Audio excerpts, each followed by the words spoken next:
Now,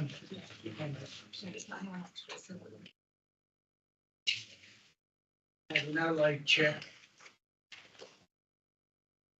Good afternoon, ladies and gentlemen, and welcome to this meeting of the South Planning Committee. We are not expecting a fire drill today. In the event of the alarm sounding, please leave the building and gather in the front of the building.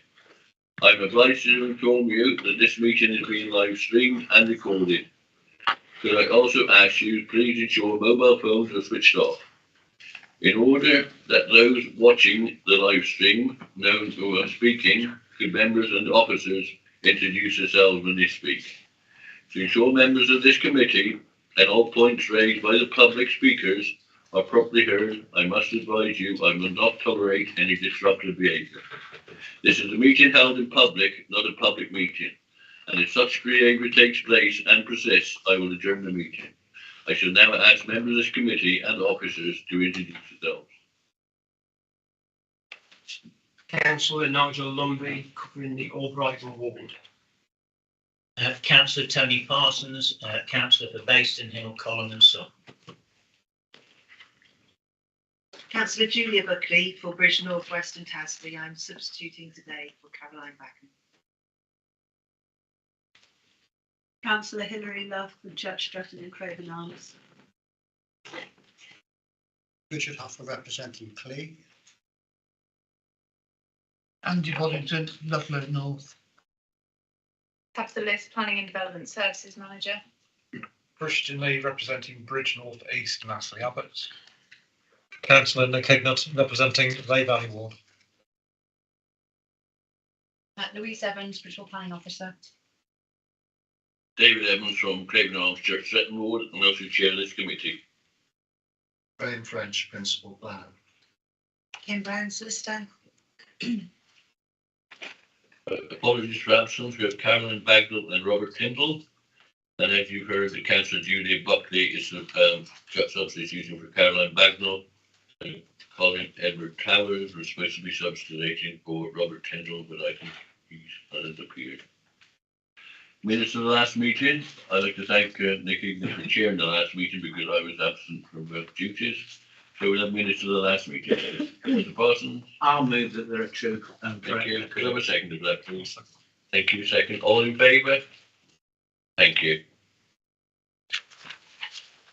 Public questions? No public questions, Chair. Thank you. Disclosure for your community interest, please. Councillor Love. I am in the catchment area of the third item on the list. Thank So you. I'm leaving. And I also in the area of Ashbrook Church Stretton, so I should be leaving the room also, and I stand the chair to Nick Hignott. Any other interest, please? Yep. Okay, we go on to item number 5, to south of Tom Ford, Shirehall. Sven, please. Thanks, Chair. So this proposal is retrospective application for change of use to a gypsy traveller site, citing a 4 static caravans, 4 touring caravans, for gypsy traveller family. 2 single day room buildings and twin building for communal facilities are also proposed, as well as access gates and a pony paddock, which should be separated from the caravan site by a native hedgerow. Site situated within the green belt at Tongue Forge. A similar proposal was refused in May 2022 based on concerns about the green belt, distance from nearest settlement and lack of an ecological assessment. The revised application contains substantial additional information, including on ecology, personal circumstances, including 2 letters from head teacher at Shirehall Primary School. Evidence relating to ongoing health issues of some family members has also been provided from healthcare professionals. Tongue Parish Council consider the proposals contrary to Greenbelt policy. Council's landscape advisor refers to loss of visual amenity and harm to Greenbelt openness. There are no objections from other consultees, including ecology and highways. 19 letters of support have been received and 1 objecting to the proposals. Council's Gypsy Liaison Officers verified that the applicant and the occupiers of the site are all travellers. The NPPF advises inappropriate development should not be approved in the Greenbelt unless very special circumstances apply. DCLG document Planning Policy for Traveller Sites advises in Policy E that the existing level of local provision and need for sites are relevant when considering new applications. However, personal circumstances and unmet need are unlikely to establish very special circumstances. There's a requirement under paragraph 25 of the DCLG policy for local planning authorities to strictly limit new traveller sites and open countryside that are away from existing settlements. The guidance advises, however, that where a planning authority is unable to demonstrate an up-to-date 5-year supply of deliverable sites, this would be a significant material consideration, not outweighing greenbelt protections. Full strategy policy says 12 states gypsy and traveller provision will be allocated to meet identified needs close to Shrewsbury, the market towns and community hubs and clusters. Small exception sites may be allowed also where there is a strong local connection. Gypsy Liaison Officer confirms that this is the case. Council's commissioned a gypsy and traveller accommodation assessment and a green belt review, and these will inform the emerging Shropshire local plan. A letter of support has been received from Gypsy Liaison Officer at Telford and Wrekin, confirming the local connection and non-availability of alternative sites within their district. There's also a provision shortfall in South Staffs. Shropshire Council figures indicate there's no provision shortfall in the county. However, account needs to be taken of the geography of the Shirehall area, bounded to the north and east by authorities with a shortfall and with no pitches available at present on council-operated sites. In terms of greenbelt effects, members saw this morning the visual effect would be limited due to surrounding vegetation. Sites well contained and additional planting can be secured by condition.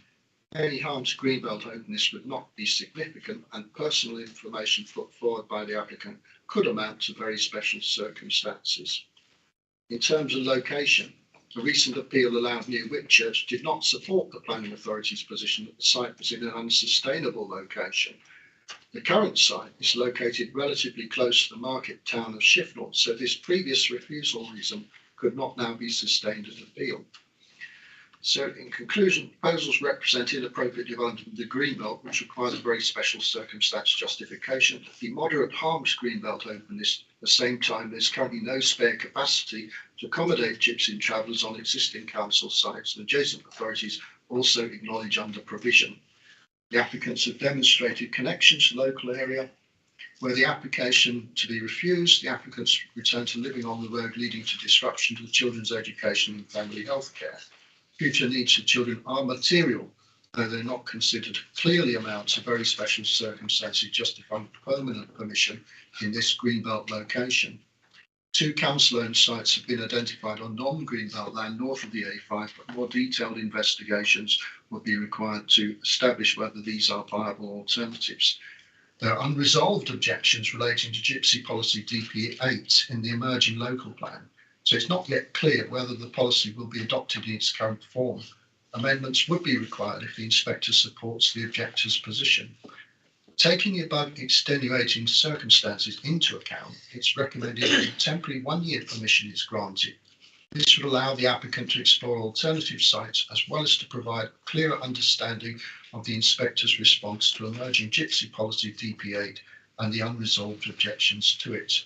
I just want to draw members' attention to the update reports, where you'll see that the case officer has responded to queries raised by consultant acting for Tongue Parish Council. The council's drainage team has recommended an additional drainage condition relating to septic tank details, and that would, if members were minded to approve the application, and that would need to be included as a condition. And also there's a further general objection which raises some issues in relation to the site. But thank you, Chair. That's what I wanted to say. Okay, thank you very much, Graham. We have some speakers on this. We've got Mr. Tony Downey. I don't know what the procedure or the Come to format. the chair, sir. Thank you. Press the button on the right hand side of the microphone. And you have 3 minutes to address the committee. Thank you.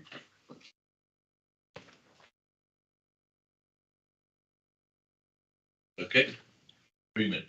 Thank you, Chair. Thank you, all the public representatives, and thank you to anybody who's patient enough to listen to me for 3 minutes. I am speaking in an entirely personal capacity. My name is Tony Downey. At reception, it was assumed I was Queen. I'm not related to anybody in the room except in some happenstance fashion that I'm not aware of. I am speaking in an entirely personal capacity to support the application for this family to live on this site. That's it in a nutshell. Okay. However, there are contexts, and the first context is that I'm a retired head teacher.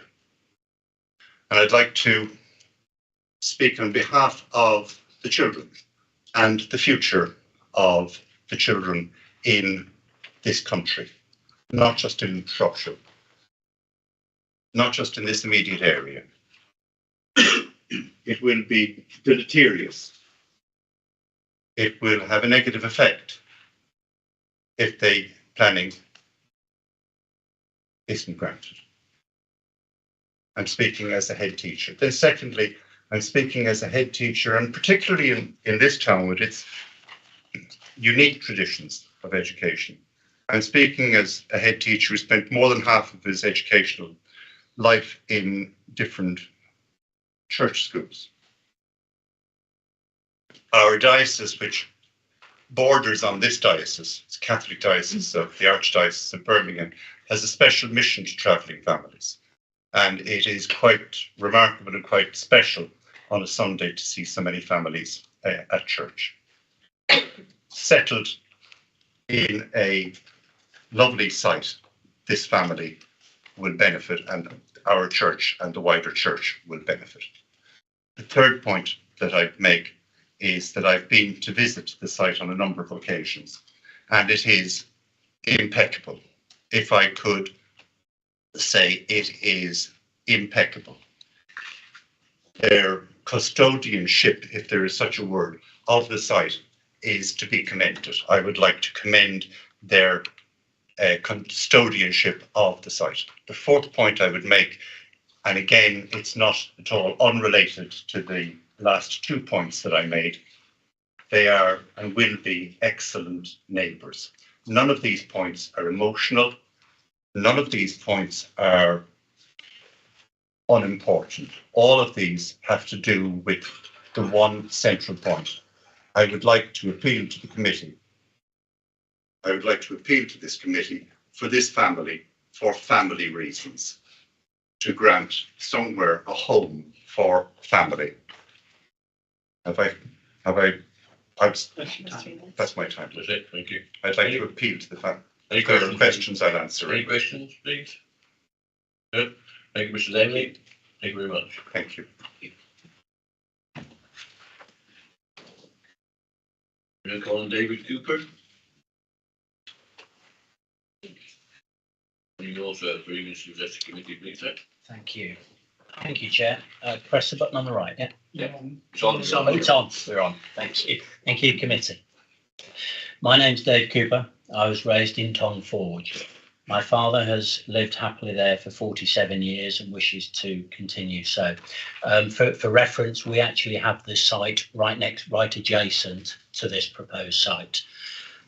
So we are probably the closest neighbour. It's a lovely rural spot within the green belt.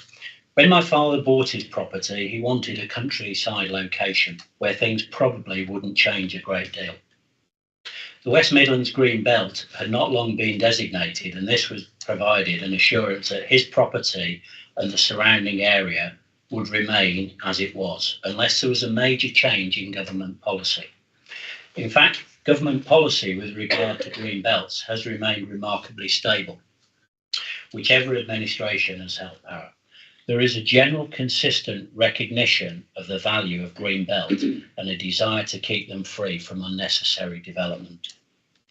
The present proposal would represent a significant change to the situation in Tong Forge and would affect the amenities of the area generally, not just my father's property.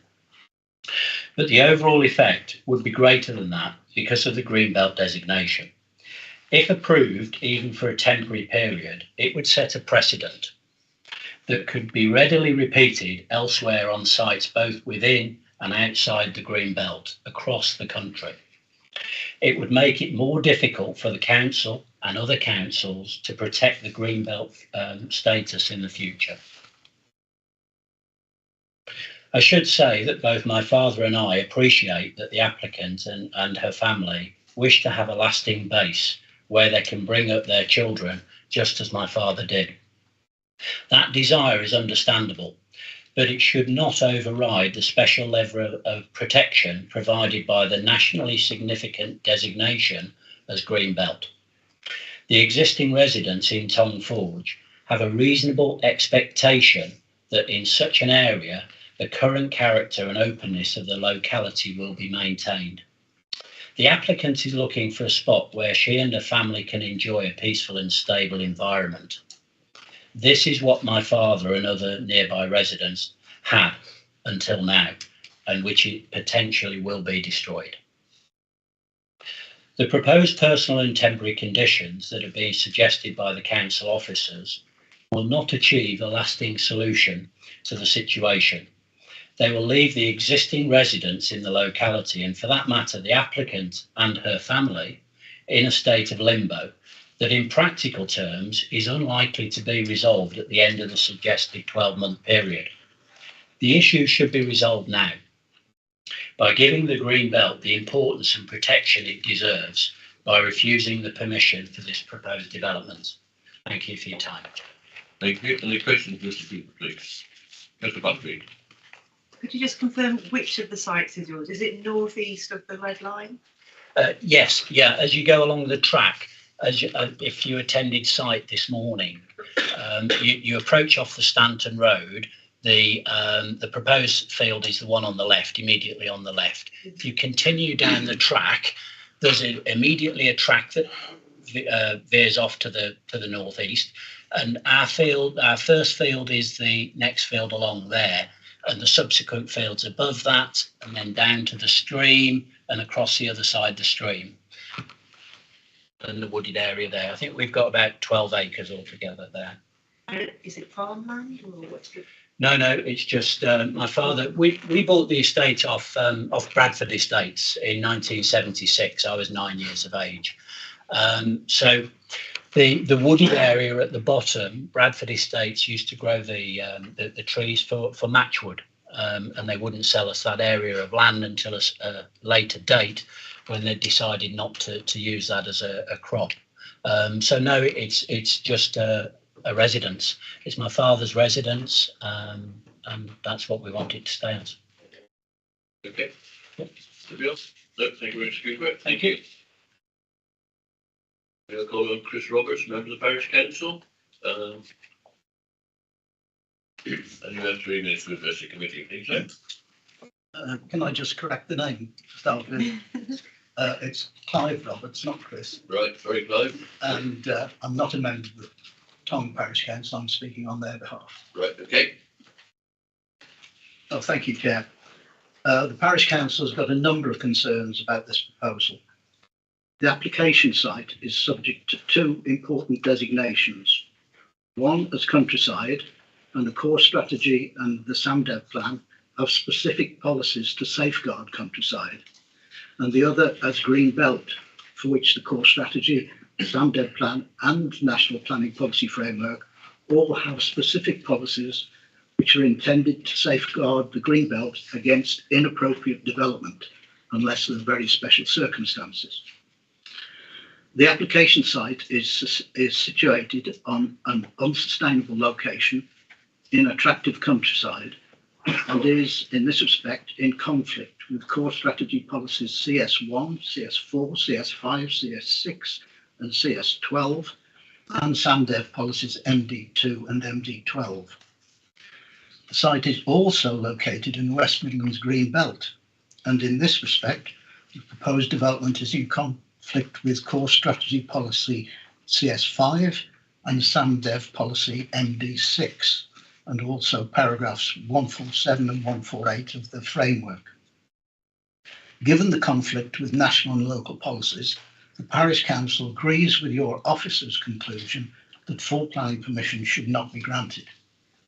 However, the parish council disagrees with your officers on the matter of granting permission on a temporary and personal basis. The officer's recommendation appears to be based on the applicant's claim she has 2 children who attend the local primary school, a family member who is in need of medical attention, and that there are at present no alternatives. In the parish council's views, these claims could be advanced in relation to any sites and do not amount to very special circumstances, or explain why the proposal involves 4 static caravans for 7 adults plus dependents. Your officer's report at paragraph 6.8.9 accepts that very special circumstances do not exist in this case. The framework advises that very special circumstances will not exist unless the potential harm to the greenbelt by reason of inappropriateness and any other harm resulting from the proposal is clearly outweighed by other considerations. Then the government's document planning policy for traveller sites says that traveller sites, temporary or permanent, in the green belt are inappropriate development, subject to the best interests of the child. Personal circumstances and unmet need are unlikely to clearly outweigh harm to the green belt and any other harm, so as to establish very special circumstances. There is clearly no basis in this case for setting aside the normal policy restrictions, and the parish council believes that permission for the development should be refused. Thank you. Thank you. Any questions, Luke?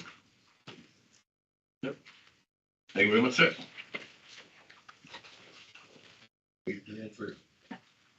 Right, we'll now ask the duty solicitor to read out a statement from Mr. Ed Bird, who is a local member for this area.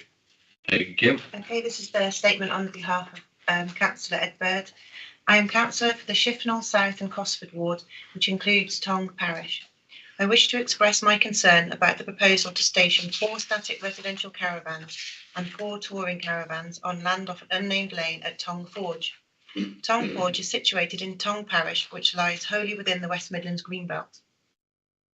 Greenbelt designation is intended to protect an area from inappropriate development unless very special circumstances can be demonstrated. The designation has been an important element in the parish, retaining its character and appearance over the past 48 years. Applications for development are therefore largely refused permission in line with both national and local planning policies. I note that the officers have concluded that the proposal does indeed conflict with the relevant policies in the core strategy, the SAMDEV and the NPPF. In my view, the information that has been submitted relating to the applicant's children and a relative who is in need of medical attention and of the lack of alternative sites does not amount to very special circumstances which would justify setting aside the relevant development plan and NPPF policies. There are also a number of detailed matters in this application. 1. A number of residential properties are established in the vicinity of the application site. The residents of those properties have enjoyed a peaceful and quiet way of life, some of them for many years. They have a reasonable expectation that that situation will persist and that the council would look to protect that situation. The unauthorised use of the application site by 1 static caravan and at least 4 touring caravans over the past 12 months or so has already impacted the long-established peace and tranquillity of the area. 2. The area of the application includes a section of unnamed lane, which the applicant does not own. And yet the application includes a statement to the effect that the applicant does own all the land to which the application relates. This should mean that the application is invalid. 3. The unnamed lane is a restricted byway, which means that its route is a public highway, but it cannot be used by motorised vehicles. However, the lane is shown as the access to the application site. Also, a number of car parking spaces are to be provided on the site. It is clearly the intention to use the lane for motorised traffic. Finally, I am concerned that the grant of planning permission for the proposed use on a temporary and personal basis for occupation by 7 adults and a number of dependents, which may or may not be the same in 12 months' time, will not resolve the issue, but will instead result in a stream of repeat applications or appeals, which will cause delay and considerable expense for all parties concerned. I ask the committee to refuse permission for the development. Thank you, Chair. Thank you, Kim, very much. I now call on Trevor Mennell, please, who's the agent.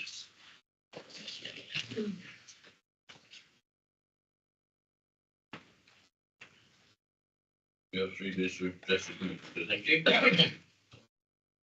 I am on. Yep.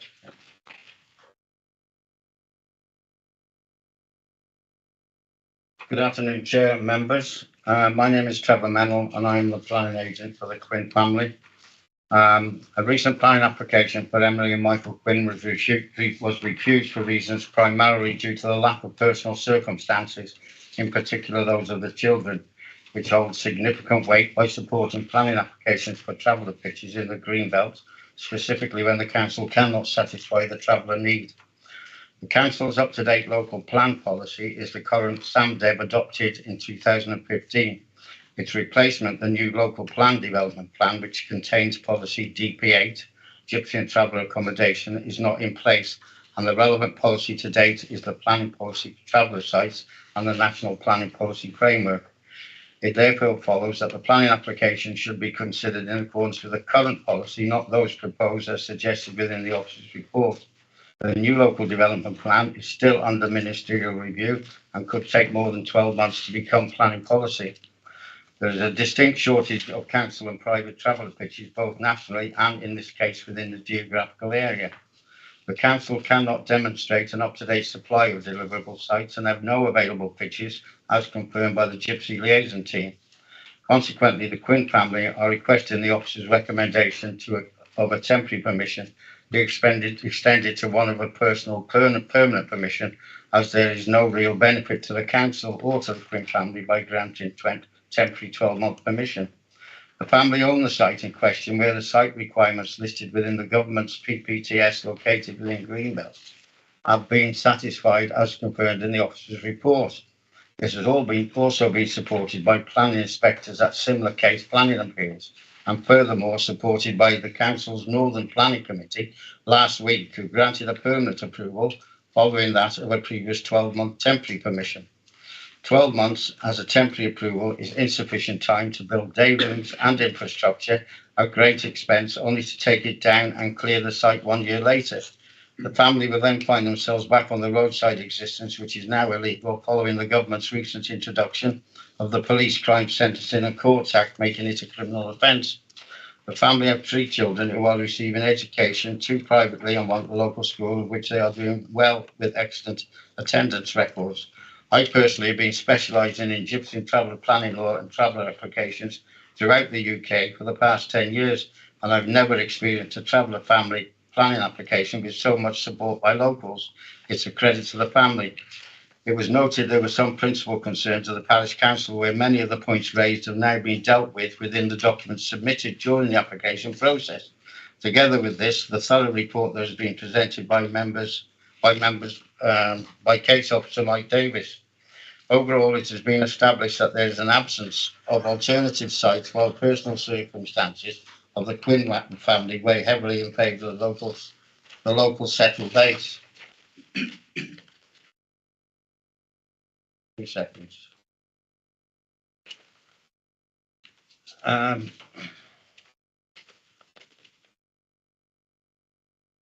Overall, it has been established that there is an absence of alternative sites, while the personal circumstances of the Quinn family weigh heavily in favour of allowing a settled base.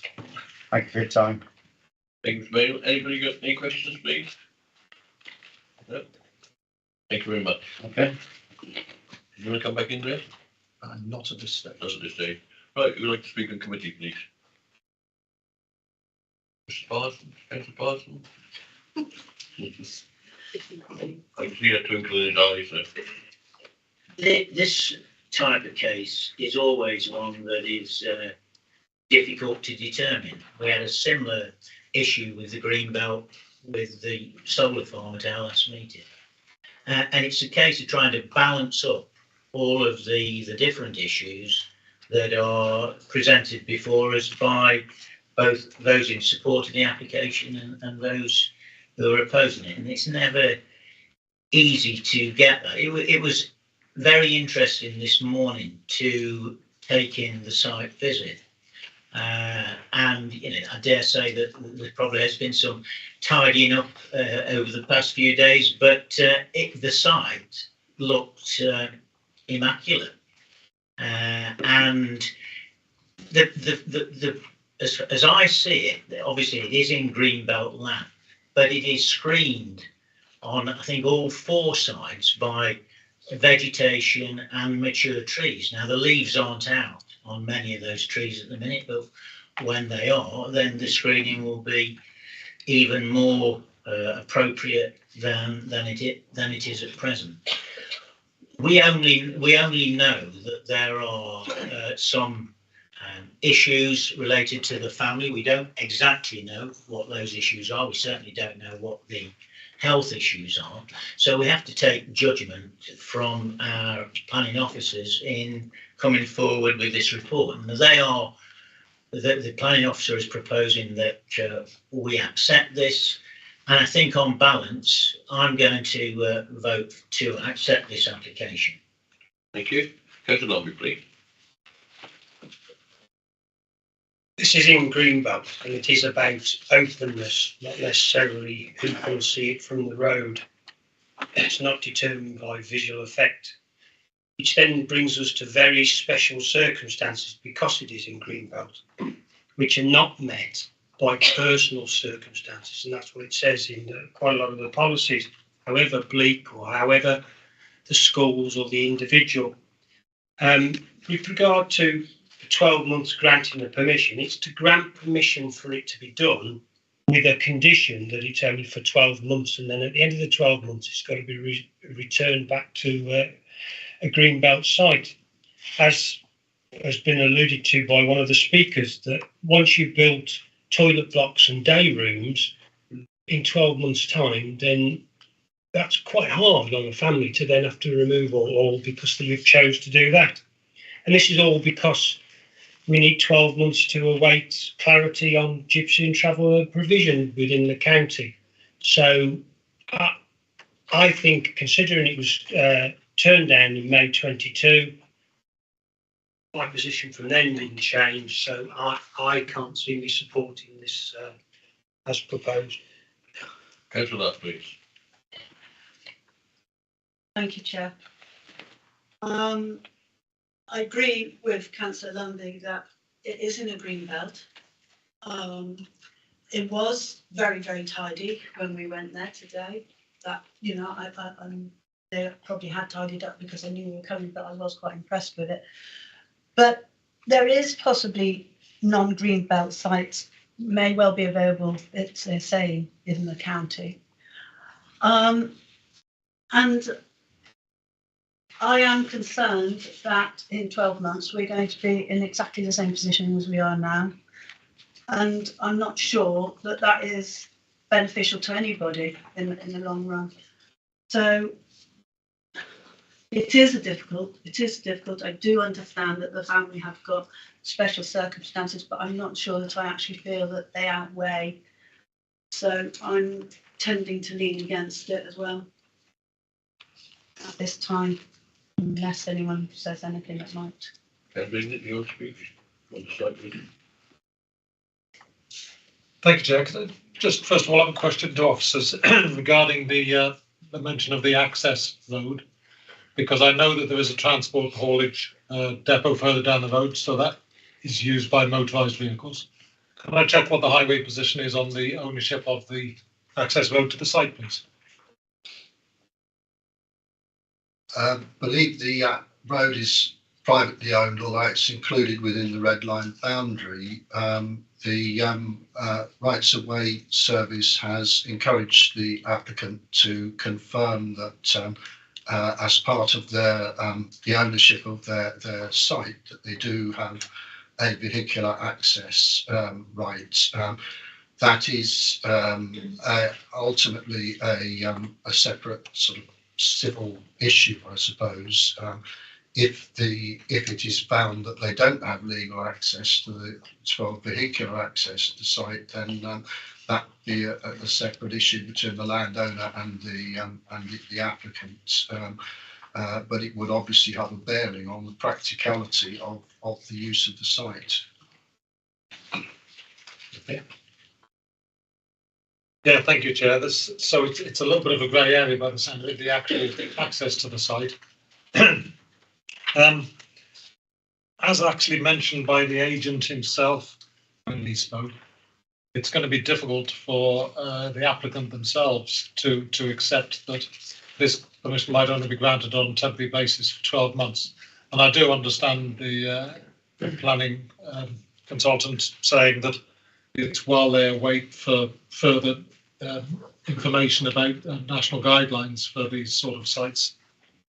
At the moment, I must be honest, I'm sitting on the fence on this one, literally, because I need to hear a bit more debate before I make a decision. Thank you, Chair. Councillor Bagwell, please. Quickly replacing Bagnall. Just to start with an apology, I couldn't make the site visit this morning. I've got childcare issues in half term. I'm very grateful for the discussion.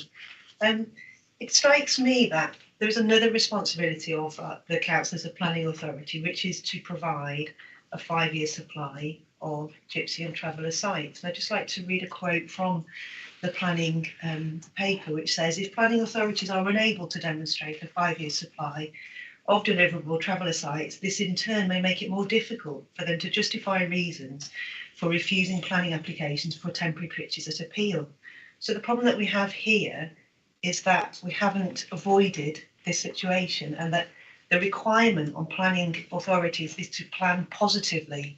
So to find sites, to make sure there is provision across all parts of our very large geographic county, and quite specifically to work collaboratively with neighbouring local planning authorities for cross-border issues.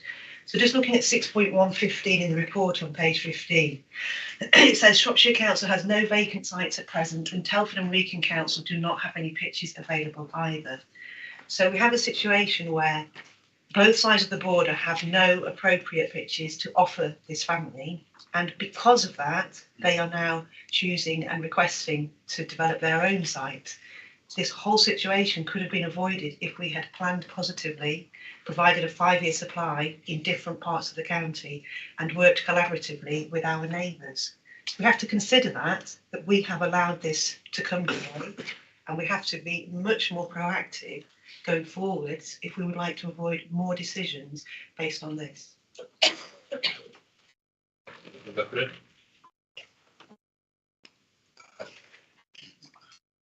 Yes, obviously this comes also to the emerging Shropshire local plan and policy related gypsy and traveller provision, and the current stance of Shropshire Council is that existing sites that we have give adequate provision. But I think as the office report mentions, we need to bear in mind that there are sort of geographic peculiarities to this site. It's near South Staffordshire district, which has no provision or under provision. It's near Telford and Wrekin, which has under provision.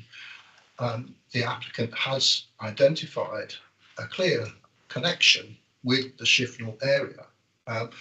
Shropshire, whilst it states that it has sufficient provision in terms of existing facilities, a new case came out within the last year called the Smith case, redefined the gypsy and traveller provision requirements to include those members of the travelling community which have reached a point where they wish to put down routes for education or sickness or health reasons. So yes, we have a clear greenbelt policy. We also have a duty of care and an expectation under the sort of national context of policy. And there are, at the moment, the current DP6, our emerging gypsy policy, is subject to challenge. We don't know what the outcome of that process will be. The inspector may support our position. The inspector may go against it. If the latter, and then I think we're in a position where we may need to consider approving sites which we might not like to approve, but which the duty of care and the national imperatives require us to do, because we haven't thought ahead and made that provision that you mentioned, Councillor Buckley. I think in that context, the officer recommendation seeks a bit of time to allow these issues to be clarified. At the moment, we don't know exactly what weight should be given to personal circumstances and lack of provision, as opposed to existing and emerging policy, including on gypsies and travellers. Councillor Boddington, please. Thank you, Chair. I mean, clearly it's a difficult one, but I mean, what concerns me, excuse me, what concerns me is we're probably not going to get clarity on planning policy within a year. Planning policy doesn't work that way. You know, it's like to take a couple of years at least. So I'm concerned about the 1 year limit. If this was an affordable house, we'd be probably falling over backwards to try and find a route to get it approved, because we are short of affordable homes. We are short of traveller pitches around the county. And because, I mean, it's sort of reflecting what Graham said, that because some of the community are now more settled, then, of course, we haven't got the turnover of pitches that we've had in the past. So I think on balance, I think I'm inclined to approve this. Go on, Graham. Yeah. If I can just come back in terms of the timescale issue, Councillor Boddington, I think that whilst it may be the case that the emerging local plan isn't ready to be adopted within a further year, we currently have a situation where there is a question mark over the duty to cooperate, and that is sort of holding things up. I think that it is realistic to expect that the hearing session into gypsy and traveller provision will have convened within the year, and we will have some interim clarity, if not sort of final plan adoption within that timescale. So I think that it is that we are seeking in order to allow us to make a more informed decision on the direction of travel of the emerging policy. That's lovely.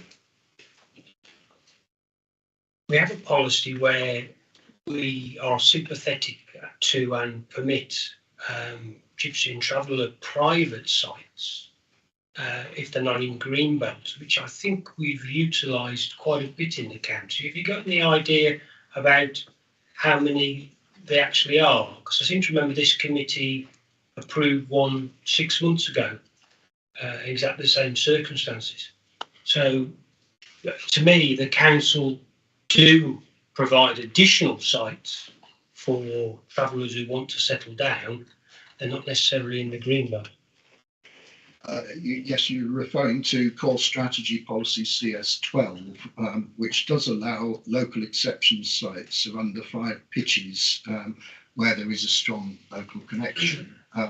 That doesn't outweigh greenbelt policy. It is something which is used on an intermittent basis. I don't have any exact figures of how many there are, but it doesn't outweigh the greenbelt policy consideration. Right. Well, like Councillor Parsons, I was on the site visit this morning. It is well screened. It is tidy. The family were sort of got a passion about the area. We have heard about education. We have heard about medical conditions, and I think there's going to be some more hedgerow planting there and landscaping. So from the chair, I'm willing to grant a 12 months permission for these people to stay on this site, and I'll propose that. No seconder, please. I'll second that proposal, yes. Thank you. And it will be with conditions laid out with the officer's recommendation. So, okay. So we're going to propose in the seconder for a 12 month permission. Would you like to take the vote, please, Kim? So if you could vote whether you're for or against accepting the officer recommendations subject to the conditions. Andy Waddington. For. Julia Buckley. For. Richard Huffer. For. Nick Hicknett. For. Christian Lee. For. Hilary Love.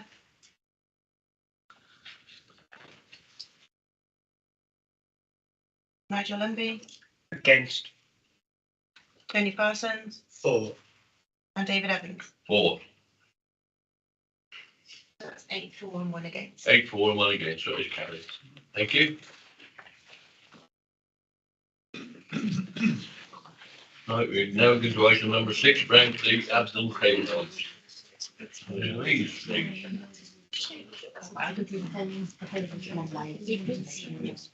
And then the speakers will speak. Yeah. Thank you.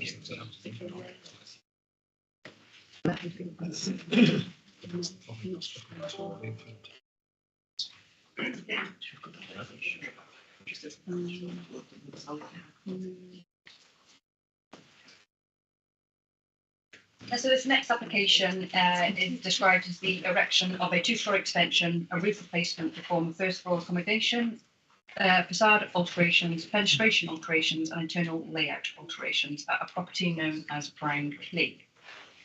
Next slide. The existing dwelling is made up of 2 distinct parts, a small cottage on elevated ground above an unclassified county highway and a large brick-built flat-roofed addition that projects from the principal elevation of the cottage. The original cottage is believed to be a late 18th century or early 19th century squatter's cottage formed of 1.5 stories constructed in vernacular rubble coarse stone beneath a plain tile roof. As members will be aware from the site visit this morning, the dwelling is located in a rural setting on the western side of Brownlee Hill, approximately 0.7 miles as the crow flies from the village of Abden. The site is located within the Shropshire Hills area of outstanding natural beauty, and the dwelling is considered to be a non-designated heritage asset. Next slide, please. This is the location plan identifying the application site area, which is outlined in red. The property has a small rear garden with modest parking and turning area to the front of the dwelling. The remainder of the site is steeply sloping. Next slide, please. This slide shows the existing and proposed elevation plans. The existing plans are on the left hand side and the proposed on the right. Members will be able to see from the plans that the proposal involves raising the roof of the existing squatter's cottage to enable access onto the roof of the existing front extension to be used as a balcony, and it also enables internal access into the utility room, which is currently accessed externally only. An additional storey is then proposed over part of the existing flat roof extension, as well as a further 3-storey extension that increases the length and width of the existing flat roof extension. Next slide, please. This slide shows the existing proposed floor plans for the proposed development and will allow members to compare the plans side by side so that you can appreciate the extent of the development proposed. Next slide, please. It's concluded by officers that which the existing cottage would significantly alter a non-designated heritage asset.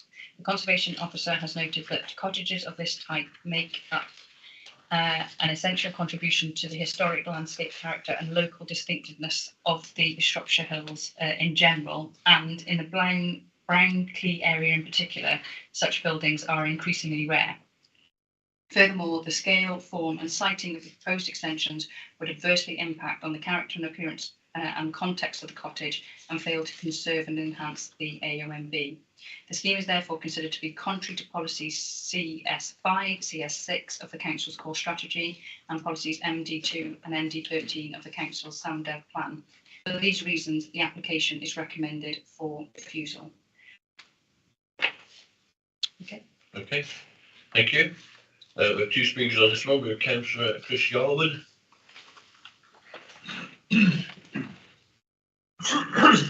Press the right hand button, sir. There's actually minutes to address the committee. Thank you. Good afternoon, everyone. Chris Yarwood, Chair of Abden Heath Parish Council.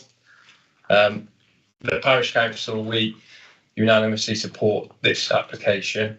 The site and existing property are extremely awkward due to the narrowness of the site.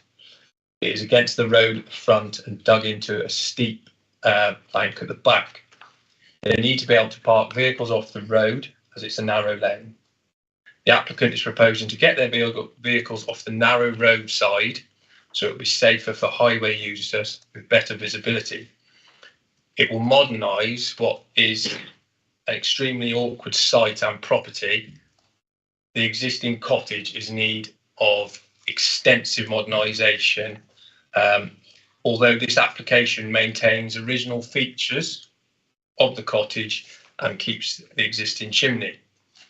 The appearance of the existing property is not in keeping with any local buildings in our parish at all, and arguably part of it is quite ugly at the moment. It does appear from the site visit this morning, you will know that it's very disjointed with sort of many add-on parts, and we believe this application will bring it all as a property. To get to the utility room at the moment, you have to go out through the front door, around the side, and in through another external door, which obviously with modern day life, it's not ideal at all. The proposal is sympathetic with the use of materials, so the property will blend into the existing site, we believe, better than the current one does at the moment. Steep bank and the trees rise up behind the dwelling, so there's no other way to do what they're to build onto this dwelling without doing what they're doing. And also because of that, it's not on the skyline, because I know with the hill that we are on, there's a lot of sensitivity about building and a property being on the skyline. This blends into the bank. Also, the increase in size is very close to, it's not a lot over the existing footprint. The applicants, getting to the applicants, they're from a local farming family on Pouxmoor, which is just on the way down to Ditton Priors, and they've been there for generations. They have 3 children. They're supporting our local schools and they attend a lot of community events. They require bedrooms for their children and the space to allow their family to grow here. Some of the family are currently sleeping on the landing, and it is logistically very difficult for them to create a suitable standard of living because the house is too small. Suitable properties which would have allowed them to remain in the area, they're scarcely for sale or just far too expensive. Therefore, these modest alterations to this property seem a very reasonable compromise and will actually improve the property and site for future use. The parish council have not heard of any locals objecting, and a few neighbours have submitted comments of support online. Thank you. Thank you very much. Please. Yep. Thank you, Charlotte. Thank you. We are calling the local ward member, which is Mr. C.D. Motley.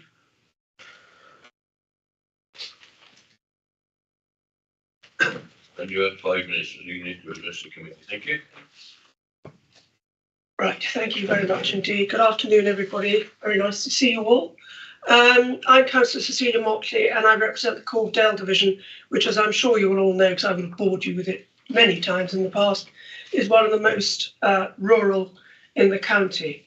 And I would actually like to thank committee members for visiting the site today, because I know what it's like. When I was on the planning committee and we had applications in the Cove Dale, everybody used to groan and say, oh no, because it's so enormous, it takes such a long time to get there. So I am very grateful to you for going today.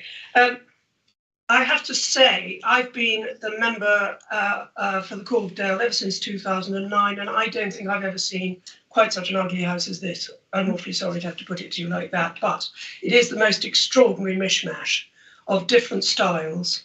And the fact that it's set right into the bank, which means that it has to be developed at different levels, makes the whole thing much more difficult.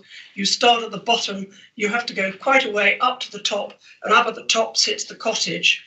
And I have to say, yes, it is a non-designated heritage asset, the original cottage, but I would suggest more by virtue of its age rather than its beauty. It's quite a plain little building, so it's not as if this is a listed building. I think I'm right in saying that the remainder of the site was originally developed midway through the 20th century, which I think explains that very raw red brick look to it, and the flat roof. And frankly, it does look unattractive. It's impractical also in an area which experiences hard winters. You wouldn't want that, a lot of snow on a flat roof, particularly. And I have to say that at the moment, it sits in the AONB, obviously, but it certainly does not enhance the AONB. I would suggest that too.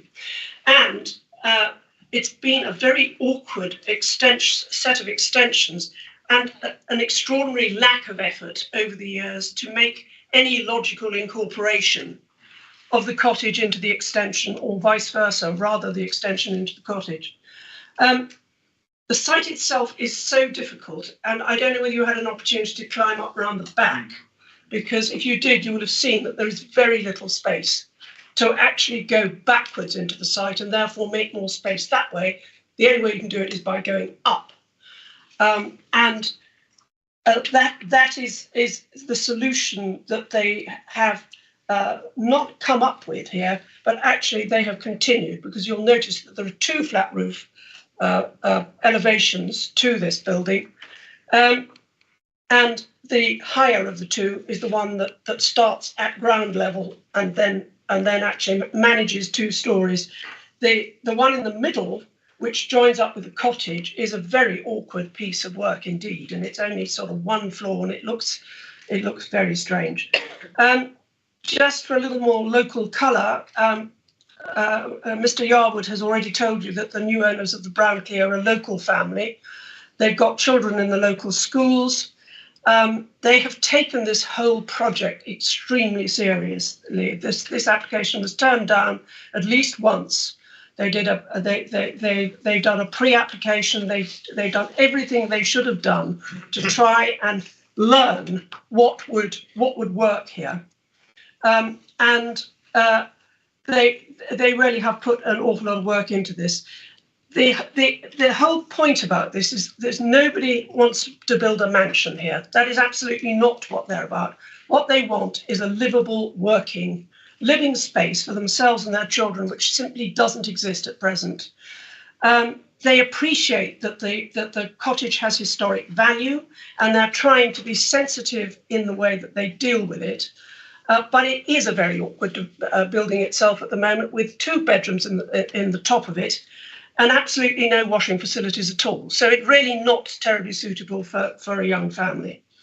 And that just, it fails to achieve any coherence.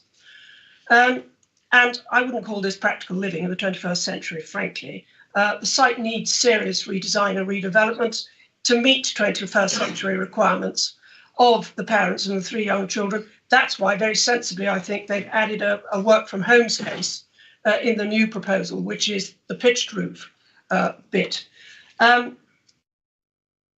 I know that there is concern from the officers about the new design being overbearing, and also comment about it being triple the footprint of the original cottage. Well, I'm very sorry to have to really disagree with this, because it seems to be entirely inappropriate that officers would base calculations of size on the original footprint of the cottage, which was built in the 18th or 19th century, when the extensions have been in place since the mid-20th century. So, in other words, I don't think that's a very good reason for turning it down. I really don't, because I think we should be looking at the building as a whole here. After having had one refusal, the agent has worked very hard at actually really doing an awful lot of work on the interior planning, rather than trying to make more and more space outside. What they're trying to do is make sure they have all the bedrooms in the same part of the house, so you don't have this awful business of children sleeping on the landing or out in the cold in the cottage, and you bring the whole thing together much more. And you can see that the pitched roof bit, there's the garage there, there's the workshop, living office space there, and all the bedrooms will be there in that piece. Originally, it was dormer windows that were proposed. They've actually taken those back, so that we now got skylight, so they are much less obtrusive. So, with regard to materials, they are going for a mellow brick. They're going to get rid of that terrible staring red brick. Go for a mellow brick, which is much more likely to blend nicely in with that hillside.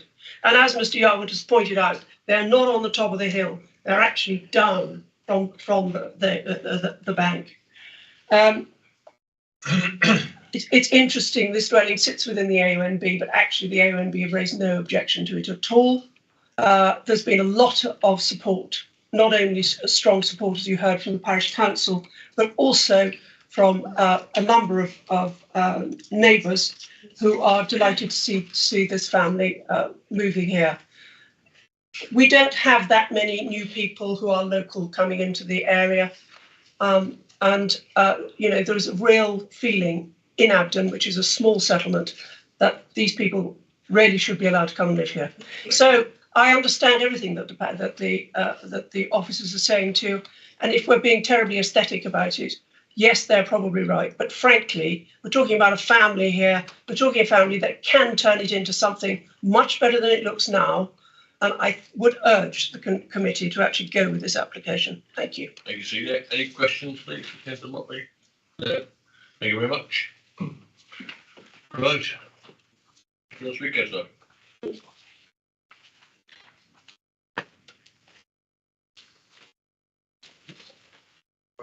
It's working. I listened attentively to the parish council and the local member Cecilia, and she always brings a wealth of knowledge to the planning committee. I feel as I'd be hypocritical if I wouldn't or couldn't support this. I'm in the process of renovating a semi-derelict farmhouse that was originally a squatter's cottage on a large estate, or form part of the large estate, the Plymouth estate. Been doing it for 3 years. You do not take on a project like this lightly. This is a local family serving a local need, and believe you me, it's going to be a money pit. I'd much rather see this being done in hand locally for a local family than sold on the open market, or somebody with probably undoubtedly a lot of money coming and trying to do something similar. Trying to make something work is never ever easy. Believe you me, we've done it. You're digging foundations down 2 foot below damp course, underpinning, putting doorways in places where they haven't been, and they're probably the walls are 2-3 foot thick. So I have to say, I have to take odds with with officers in this. I think we need to cut a local family a little bit of slack. Listen to the parish council, and generally the parish council know what fits in the landscape. With that, the added support from the local member, I'm prepared to give additional weight to the parish councils and the local members' view and support this application. Thank you. Councillor Parsons, please.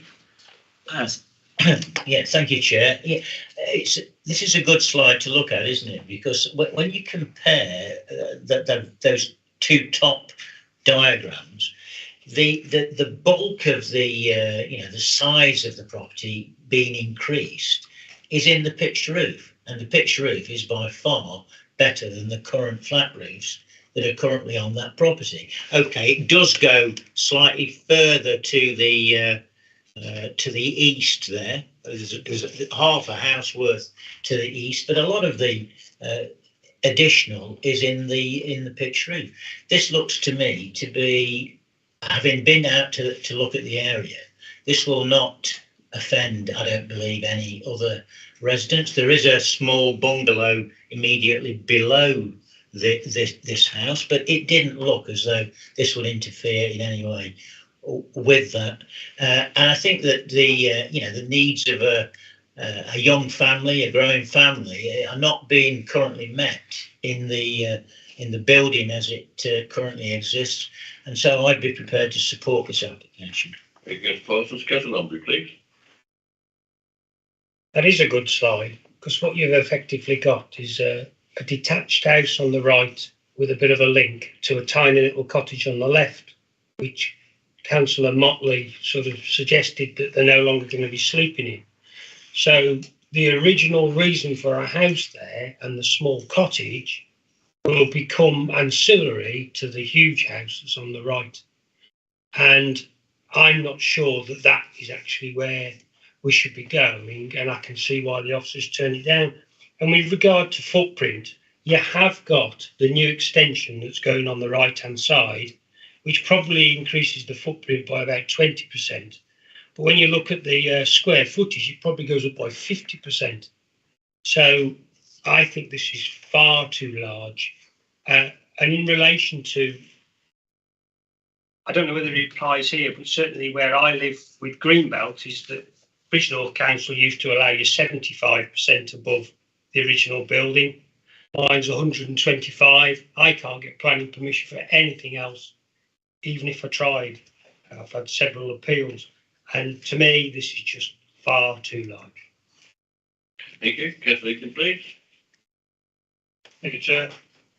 I think the problem here has been caused by the previous planning permissions from 1966 onwards. That's why we're here sitting debating this now, I think. I live in an old house myself. I know all about damp. I can't get rid of it out of my house. I could keep the fire lit all the time, I suppose, but my house has seen lots of alterations since it was built in about 1600 and whatever. And so has this property that we're talking about now. I mean, that small squatter's cottage, in my opinion, with the way it's built, the way it backs onto the hillside, that is only good as an outhouse in its present form. I have to agree with one of the past speakers. At the moment, when you look at it, and I've been on the site visit this morning, it's ugly, it's disjointed, it's awkward to access. It's not a nice house. If I'd come to view that, I don't know what the price was, but I wouldn't have bought it. There's been a variety of alterations and changes to it already, none of which have done it any good at all. And I think it is time that it was changed and made into suitable living accommodation. There are a variety of similar but altered dwellings in the valley, and I know that because we took a long winding route to get out of that valley. In fact, I don't think there was hardly a rural road that we didn't drive on this morning, or it seemed like it at times. But there are lots of different buildings built out of the local stone. I think the access is awkward, and it would be better if that was improved anyway off the highway. I think I agree with the speaker that said that it sits low on the slope. I don't think it's going to detract too much, especially in the AONB. And I think if it makes the parking and access better and improves the look of the house, which it does, all right, I agree that it's a large extension, but in my opinion, it's tastefully done and will actually improve the look, especially from afar, because I don't like that building as it is. Thank you. Thank you. Councillor Lee, please. Yes, as Councillor Motley and Councillor Higley have just said, really the current building in its current form is a bit of a mishmash with its flat roofs. I think what's proposed is going to enhance the overall appearance of the building. I think it's important that the highway safety is improved for those vehicles exiting on and off the property. No locals are objecting to it, neither are the AONB. I believe that the applicants have come up, they've gone to a great deal of effort to come up with a proposal that makes this property fit for 21st century living. And I think with the mellow brick materials which are proposed, it will blend in well with the local environment, and I'm minded to support this proposal. Okay. Anyone else wish to speak, please? Anybody wishing to make a proposal? I'll propose it. You'll propose it? Okay. Forward. Yep. I'm happy to say. You're happy to say. Yes, sir. So a proposal and a seconder to take the application as it is on the diagram in support of the applicant. Do you just need the reasons for the approval? Reasons for approval because of? Well, I don't think it's going to have a detrimental effect on the local environment. View the lack of objections. Enhancing the highways access. Yes, improves highways access.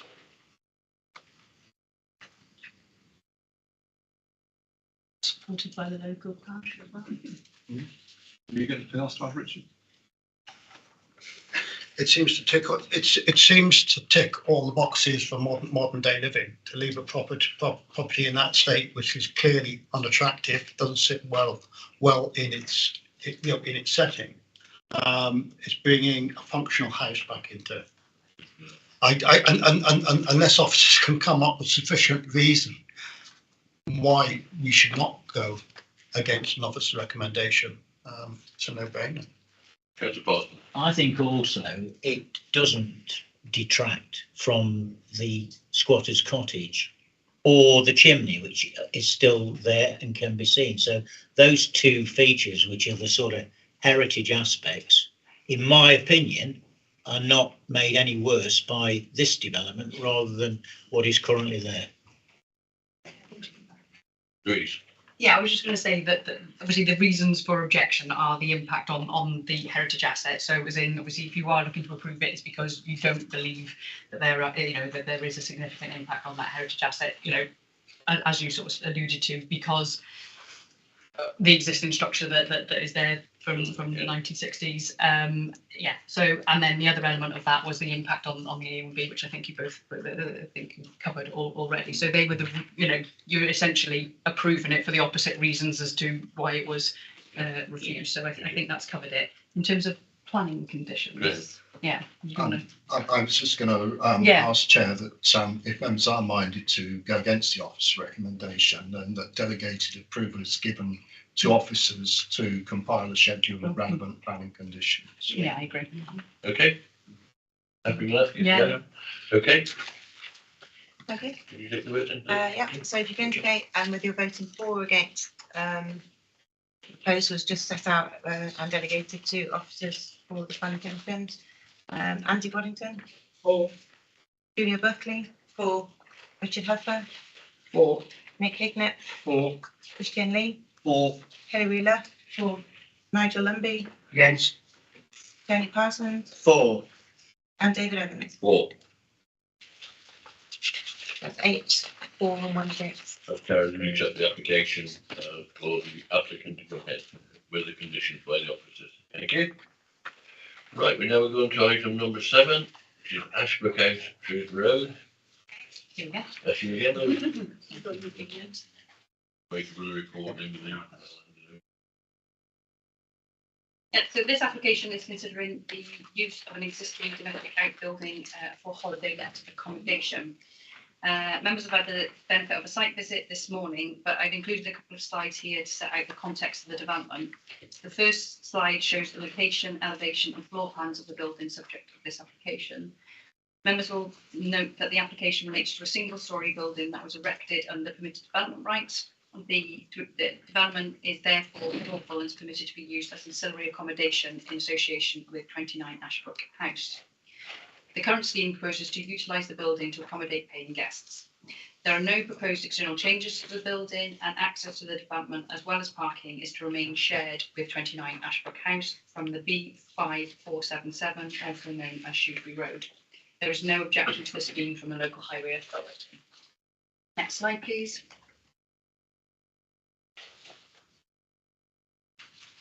This slide shows aerial imagery of the site. It was taken prior to the building subject to this application having been constructed. However, it does provide members with the opportunity to consider the context of the site and the proximity to neighbouring residential properties. The application building will be located centrally within this image and to the west of 29 Ashbrook House, which is indicated by a red pin. Sorry, just about to see it. Next slide, please. This final slide sets out the material considerations of the development to aid members. Members should note that the site is located in the Shropshire Hills AONB and in the town's conservation area, but the proposed development relates solely to the use of the building and is not considered to have an impact. With regards to residential amenity, the building is already permitted to be used for residential purposes, and the proposed use is not considered to increase the impact to the neighbouring uses. There's been no objection to the scheme from the local highway authority on highway safety grounds. And finally, it's noted that the building is located within flood zone 3. However, as the application relates to the use of an existing small-scale building, it's exempt from having to undertake a sequential test set out in Part 14 of the NPPF. And a flood risk assessment has been provided, which is considered to be satisfactory. The development is therefore acceptable in principle, given the town centre location and the fact that it would reuse an existing outbuilding. There would be no undue or insurmountable concerns regarding residential amenity, highway safety or flood risk, and so the application accords with the principal determining criteria of the relevant development plan policies, and approval is recommended, subject to conditions as detailed in the committee report. Thank you very much, Louise. Hilary and I will move to leave the room, but we are both neutral on the application, so we'll leave it committee. Thank you. Thank you, Nick.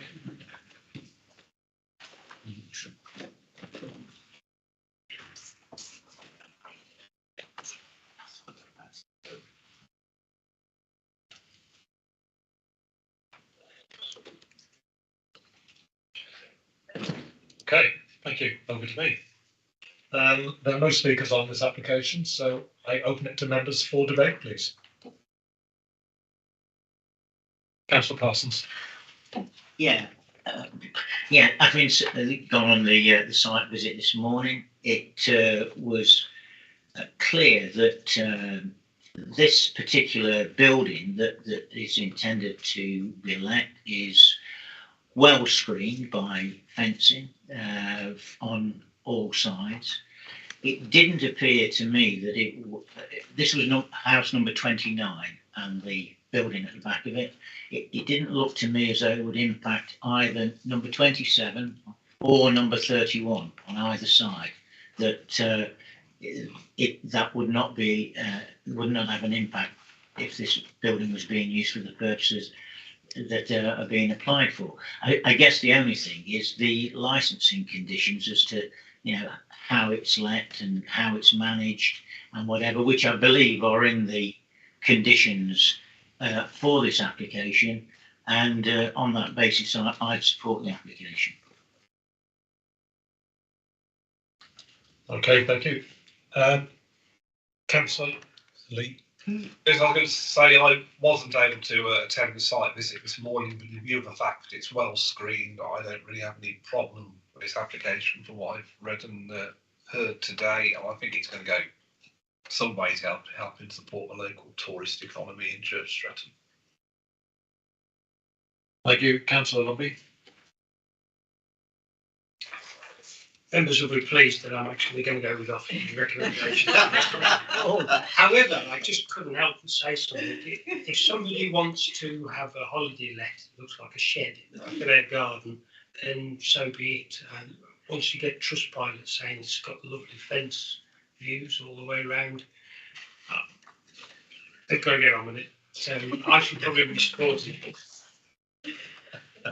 Thank you, Councillor Buckley. Thank you. Obviously, I couldn't make the site visit this morning, but I just want to make a comment about the public sort of concerns about too much holiday letting, noise, potential hazards, devaluing properties. There is a separate piece of work going on with trying to establish a task and finish route through scrutiny that will look at a potential registration scheme for holiday lets to start next April, when the law will change.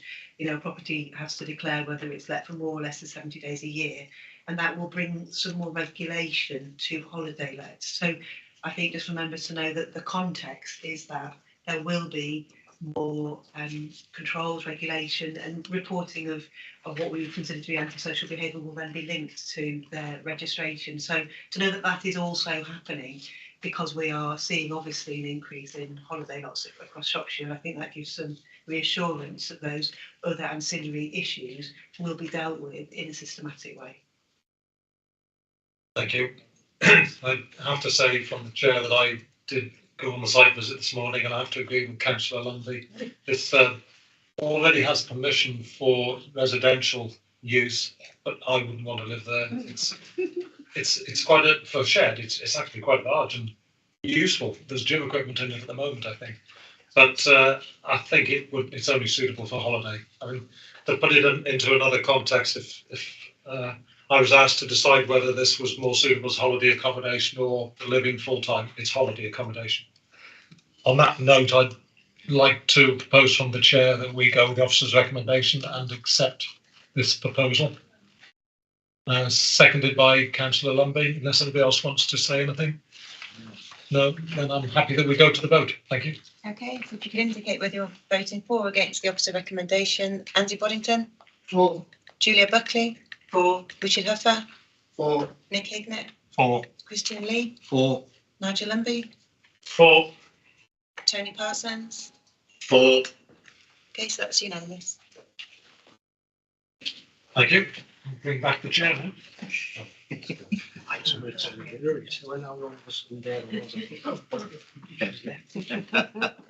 You notice how quickly That was a long.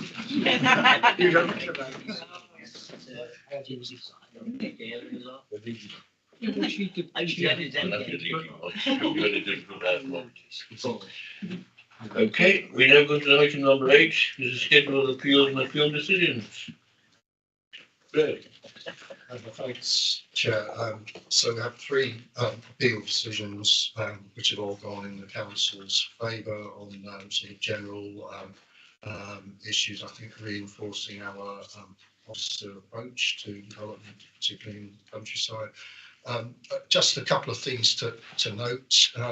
You may recall the Millhouse site at Cleat St Margaret that we went to, I think September or October. Very large extension on the edge of 3 smaller heritage buildings. Well, that's gone for a hearing, so the refusal may require some support from members on that. Conversely, the solar scheme at Lettich, the east of Ludlow, which was refused at the September meeting for agricultural and visual grounds, has actually gone for written reps as it stands at the moment. So we may seek some inputs as to the wording of the witness statement, the statement of case that we're providing, but it's not looking as if members will be required to stand up, as it were, in the hearing. But that's really all I wanted to mention on appeals, Chair. Okay, thank you, Graham. Right, we're now to 9 is date of the next meeting, so that is on May the 9th at 2 o'clock. I'd just like to thank everybody for the input today. Thank you to those who come on the site, because this is very useful and very helpful. Thank the officers for all the support, and wish you all a safe journey home. Thank you. Okay.